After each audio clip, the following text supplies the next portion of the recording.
Rimaniamo in tema di occhiali, avete sentito di Luxottica prima, lo facciamo con una piccola e media impresa molto attiva nel settore, la Cafiero SRL. Abbiamo l'amministratore delegato e presidente della società in studio per Motor Italia Caffè Affari, Aldo Cafiero. Buongiorno, ben ritrovato. Buongiorno a lei. Dunque, cerchiamo innanzitutto di spiegare ai telespettatori la vostra storia societaria. Quando siete nati, chi siete e cosa fate?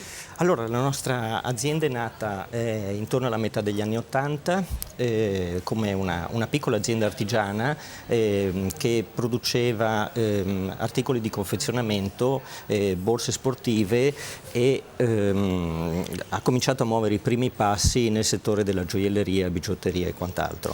Successivamente, verso la fine di quegli anni, vista la location, ci siamo ingranditi e siamo andati verso il settore dell'occhialeria, che rappresenta oggi il nostro core business.